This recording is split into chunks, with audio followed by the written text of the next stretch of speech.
as far as Wall Street goes, this is back on the blame game for a second. I overlooked Wall Street, but when we look at what went on Wall Street, what was driving them? Was it just driving the earnings, coming out with more and more products? Galen Greenspan, I think, was quoted to say, "I don't understand some of these products." Well, what I tried to say in this book was this, and it's backed up, I believe, empirically by, I mean, like I said, this is not a textbook. This is a story about these characters. If you look at what made Dick Fuld, the former head of Lehman Brothers, so arrogant that he thought he could take any risk whatsoever, even after 1998, after blowing. What made Stan O'Neill, who ran Merrill Lynch, so arrogant? What made all these guys think that they could take risk beyond the reward that they could get? I mean, that's the interesting thing. They took so much risk, they didn't make enough money to justify the risk. And what made them do that? Well, they're not totally stupid. They may be arrogant. They may do stupid things at times.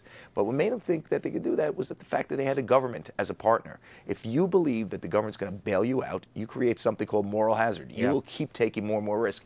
And there's two interesting anecdotes in the book. I'll give you one because I think it basically crystallizes the problem. Stan O'Neill in late 2007, Merrill Lynch, former CEO of Merrill Lynch, he knows that he has a lot of toxic assets on the books, and he knows Merrill Lynch is in deep trouble, right? He knows his own career is in deep trouble too, but more of the company's in deep trouble, and he put it there. He goes to the board and he says, listen, I know I could sell Merrill Lynch right now to Bank of America in 2007, October 2007, for $90 a share. The board says no. It says no because they believed that the Fed would keep throwing money at the problem, would keep lowering interest rates, where those toxic securities would come back in value. Merrill will make more money. Now that's interesting. That is the epitome of moral hazard. If he could have sold it then, do you imagine? Well, a year from then, from that point when Merrill really did implode, it might not have imploded. I mean, he would have taken care of the problem then. It just, when you bail out Wall Street, you screw up the incentives to do what's right. And that's what they did. I do want to talk to you in a second about bailouts, but just sticking with this for 1 minute, was it not only the government as a backstop, but was it not just their desire to post better and better quarterly earnings? Well, that's part of it. Listen, there's never one reason why a blow-up of this magnitude occurs, right? There's a gazillion reasons why bubbles happen. Incentives in terms of pay, right? You're incentivized to take short-term risk for short-term gain, right? That's clearly one. The fact that matters, all the Wall Street firms became public companies in the 80s. If you look when their risk-taking took off, it's like when they were playing with other people's money, playing with shareholders' money. But clearly, what happened last year is never one reason. And yes, there was a desire. Stan O'Neill talks about this. He says, I'm being forced to get 30% ROE quarter after quarter. The only way to do that is to ramp up risk. It's why your current boss, John Mack, did the same thing. He needed to produce profits. He was competing against Goldman Sachs. Sure, and you mentioned risk a couple of times. That's my second segment here. Let's talk about risk for just a minute. In the book, you write, I think it was right around 2005, and I might be paraphrasing a tad, but something to the effect, risk became not just a way of generating more profits and more business. Risk was the business. So we really went full swing there. I mean, you're a financial advisor, right? Okay, so interesting thing, in pre-1980, the basic Wall Street business model was this. This is what they did. Small investor goes to Wall Street to buy stocks, bonds, mutual funds, right? You get advice. A corporation goes to Wall Street to advise it whether it should merge with another company, buy another company, do an IPO. You're a large investor, pension fund. You go to Wall Street for their research to tell you what to buy and for your pension fund. That model, the advisory model, started changing in the 1980s, where risk increasingly, the taking of risk became the business model. Buy a bond, a crazy type of bond. Hold on to it for 3 months because you think, based on all these metrics, it's going to go up in value. A bond, by the way, in some cases, you didn't know what it was, you didn't know what it was worth, you didn't know if you could sell it. It wasn't even a real bond. It was like a synthetic bond, and which, will put people to sleep if we try to explain those things. CDO squared. But I mean, I'm just telling you, that became the business model, and risk became why these guys existed. But here's my problem. This is one of the main questions I had for you. Risk has become such a bad word now.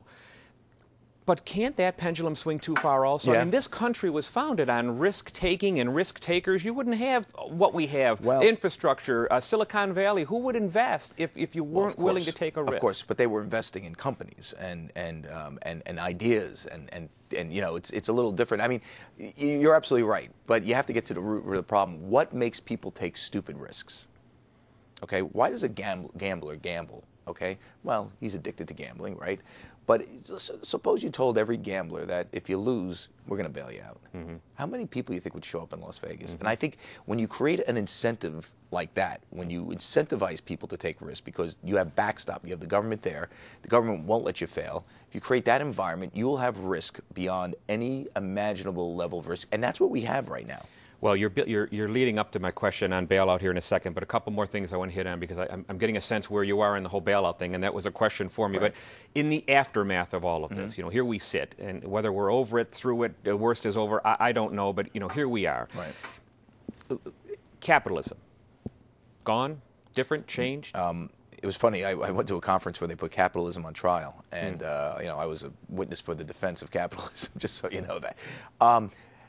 I think what's scary about what happened is this book, people will try to say this shows you how bad capitalism is. This is a condemnation of capitalism. It really isn't.